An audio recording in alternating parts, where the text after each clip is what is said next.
Un cordial saludo para todos. Mi nombre es Bertolomé Lazo Escobar y en este momento voy a presentar a ustedes mi percepción sobre los retos de la educación en Colombia. Este trabajo se presenta en el marco de la asignatura Situación y desafíos de la educación panameña en el contexto internacional de la Universidad de Panamá y está dirigida bajo las orientaciones del docente Irving Erney Pinzón Tapies. En el devenir de nuestra realidad histórica, hemos llegado hasta aquí. La imagen que presentamos plantea la realidad de lo que somos como colombianos, diversos, de distintas etnias, distintos grupos, distintas formas de ver el mundo, distintas regiones. Esa es la Colombia a la que hemos llegado. La posibilidad de gobernar un país tan diverso, con tantas regiones, con tantas etnias, con tantas formas de ver y pensar, con tantas tradiciones, resulta compleja. Por eso, cuando nos vamos a pensar en la educación, lo primero que tenemos que revisar es quiénes somos, encontrar esos factores comunes que nos unen. Ya sabemos que en el proceso de formación de los estados-nación, el haber nacido en un territorio era determinante para poder reconocer nuestra realidad. Pero hoy debemos mirarnos en una esfera global que nos obliga a mirarnos, a comprendernos, a aceptarnos como nación para no diluirnos en medio de la globalidad y que no seamos absorbidos por las intenciones de los actores mundialistas.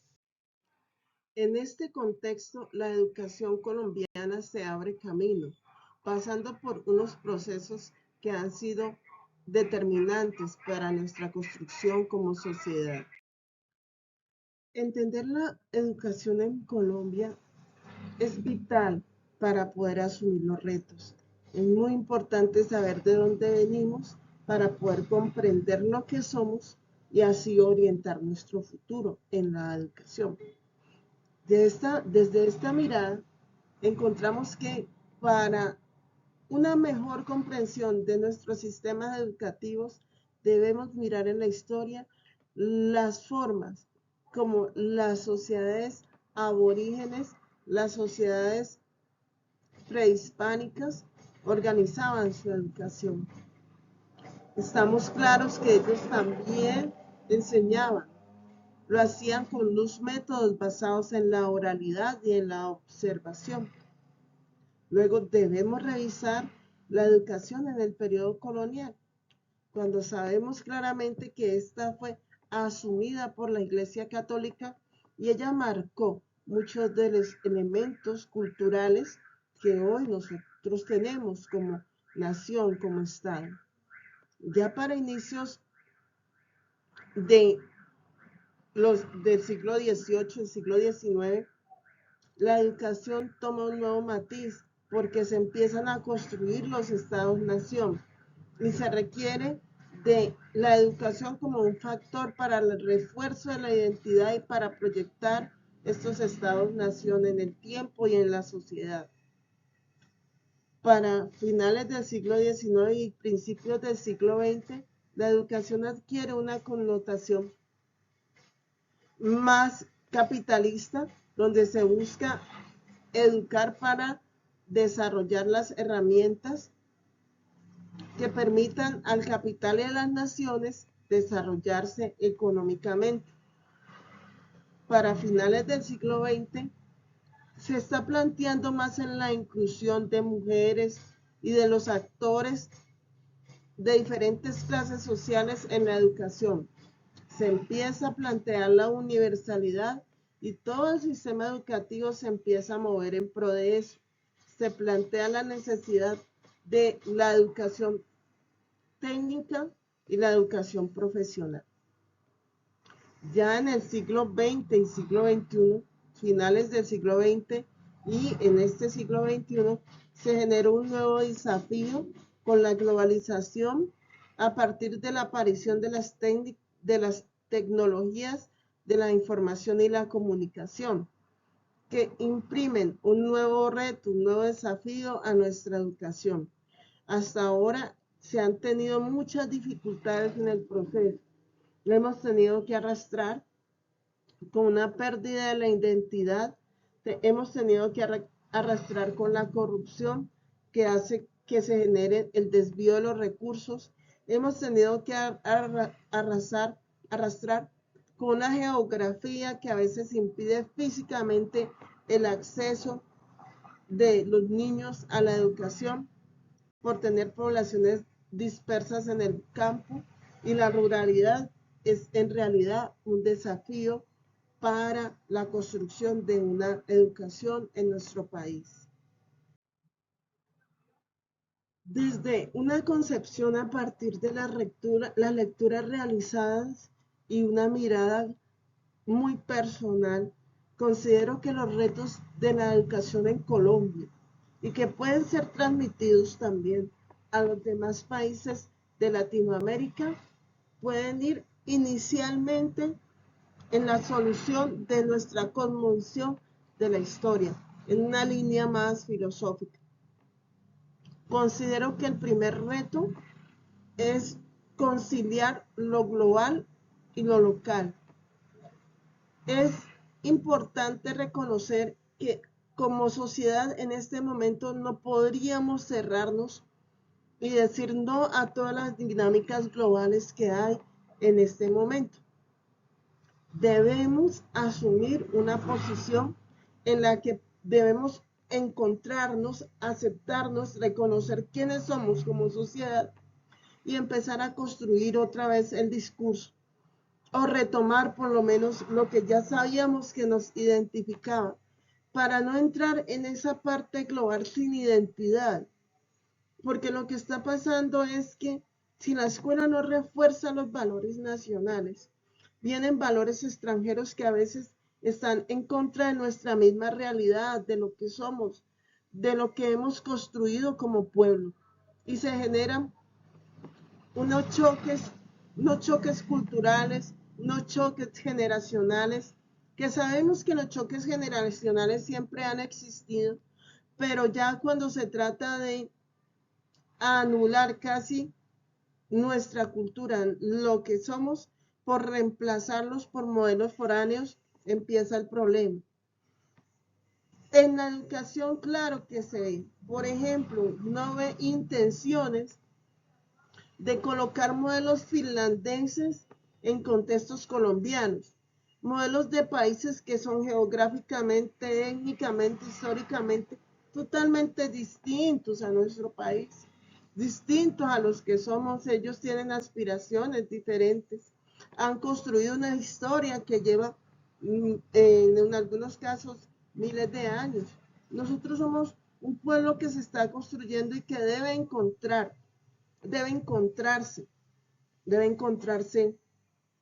en el folclore, en lo que los valores, en lo que construimos históricamente, en nuestros referentes de liderazgo de todas las etnias, porque sabemos que somos diversos.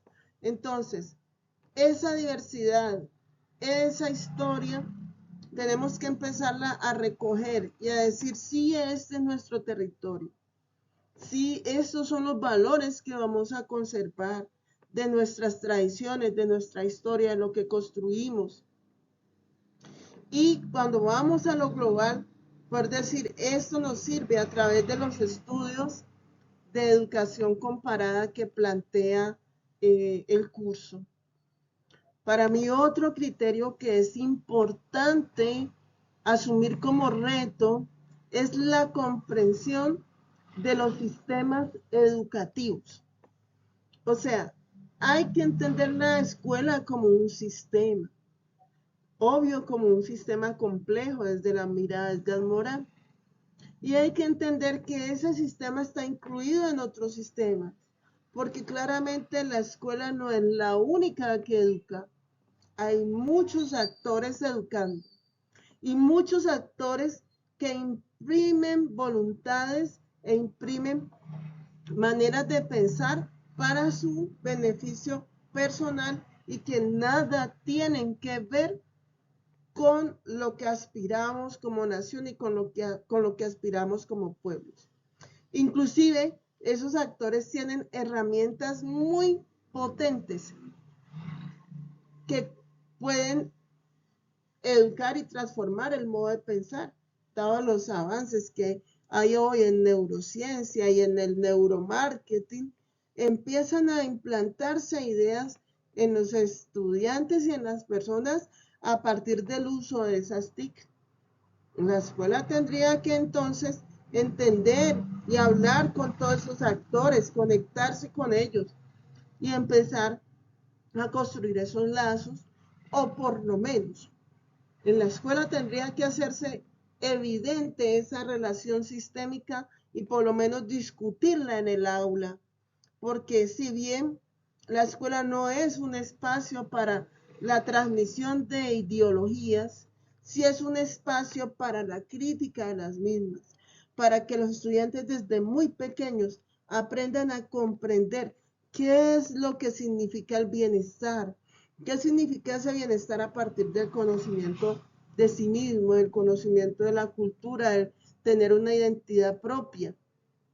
Sí, y cómo esos actores pueden influir o no en la toma de decisiones que ellos realizan en cada instante de su vida. Entonces sí se debe entender la educación como un sistema que está integrado a otros sistemas y que debe haber una conversación entre ellos. Mientras nosotros en la escuela enseñamos sexo responsable, la industria de la música promueve otros asuntos. Eso es una realidad que hay que por lo menos empezar a discutir, empezar a analizar y empezar a trabajar.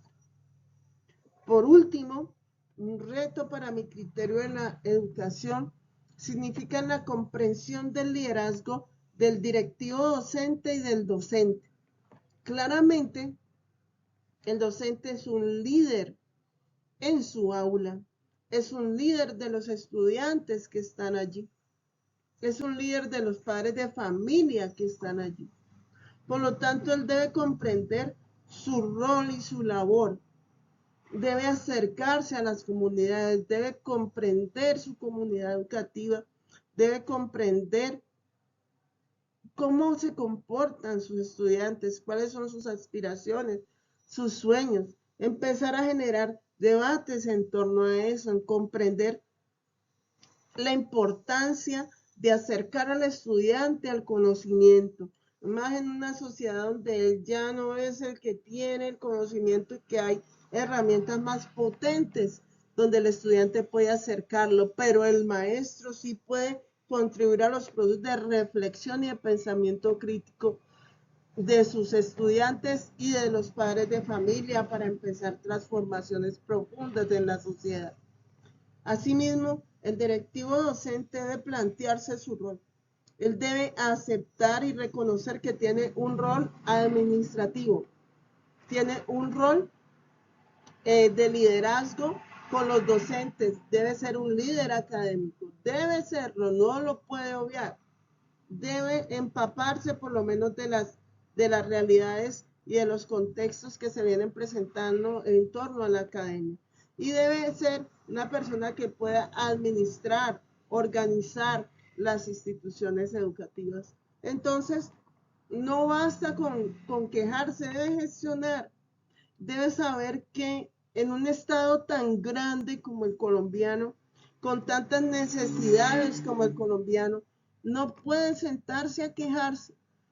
Necesita revisar qué acciones puede realizar para poder sacar a su comunidad adelante. A veces, cuando la gente y los profes se quejan, en unas regiones del país, la única presencia que hay es la escuela. Y lo único que queda allí es el liderazgo de un rector que puede sacar adelante a esos grupos.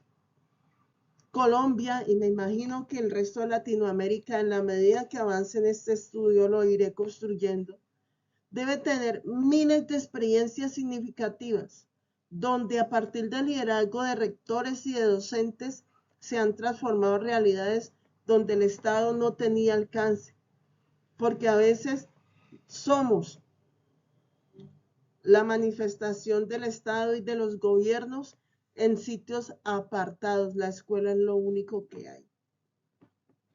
Por eso no nos podemos dar el lujo de asumir la realidad educativa de una forma tan elemental. Y no podemos dejar de lado nuestro papel y nuestro liderazgo en la educación. También existen unos asuntos que deben ser resueltos hoy, en este instante, desde este momento. La inclusión de las personas con discapacidad en las aulas educativas. Ese es un reto que no podemos dejar de lado. Debemos empezar a visionarnos y a construir cada día, a investigar, a crear material, a conversar con los profesionales, a traer aliados de las universidades y de las empresas, a organizarnos porque la realidad que viven esas personas es impresionante. Ahora que la ley nos obligó a acercarnos a ellas, pudimos ver las lágrimas de las madres donde sus hijos eran despreciados, donde les cerraban la puerta en las instituciones educativas.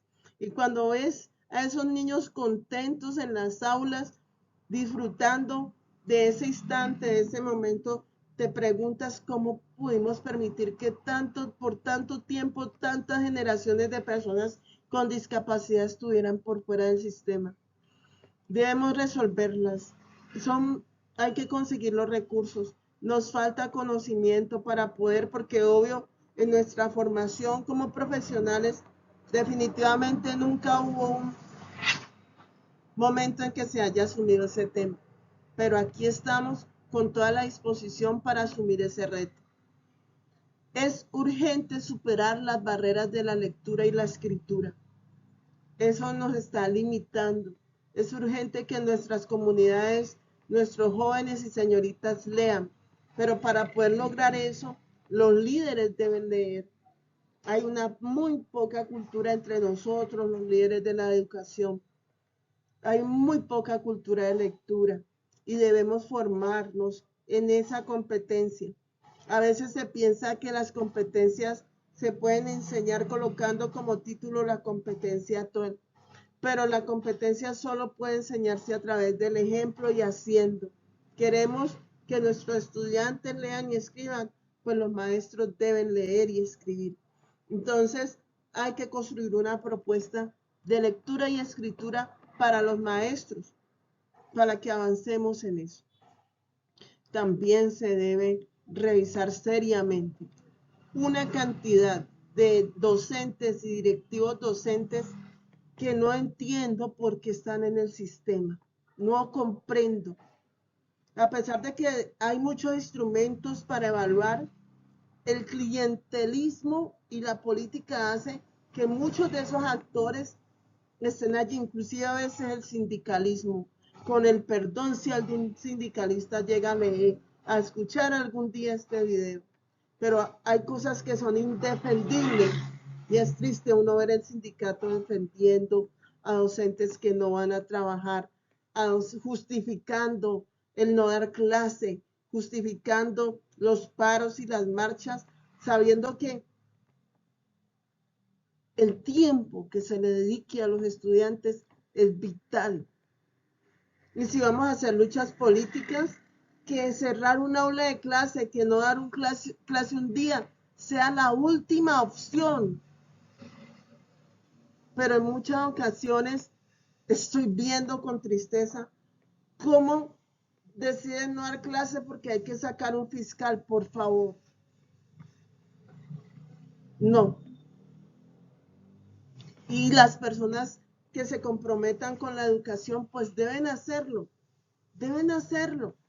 No pueden estar ahí. Tenemos evaluación, pero para poder a veces hacerle un seguimiento a un profesor es increíble. Hay que luchar con una jauría de sindicalistas, con los clientelistas en la Secretaría de Educación. Lo que vimos los rectores es una situación muy complicada. A veces termina uno por darse por vencido porque terminamos siendo acusados de acoso laboral por una persona que no entrega planes de área, que llega tarde a las clases, que no produce, que no hace. Es una experiencia muy personal, pero sé por lo que hemos hablado con otros rectores que no soy la única. Estas personas en el sistema hacen demasiado daño. Hay que evitar la inclusión de ideología, ya lo dije anteriormente, y hay que hacer es una promoción del pensamiento crítico. Esas ideologías deben llegar a la escuela, pero para su análisis, para el debate, para la discusión con los docentes y los estudiantes, claramente, con todas las normas que tiene el debate y el diálogo. Y por último, considero que de manera urgente hay que seguir avanzando en la implementación de los procesos administrativos con enfoque de calidad total. Es muy importante mirar a los establecimientos educativos, a las instituciones educativas como unas instituciones que deben ser administradas, que tienen procesos, que tienen responsables, que deben estandarizarse procesos para poder organizar la institución educativa. Agradezco mucho al maestro Irving por su paciencia, por su bondad, por su sacrificio inclusive, al permitirnos presentar hoy este video, y esperamos sirva esta visión para otros procesos. Muchas gracias.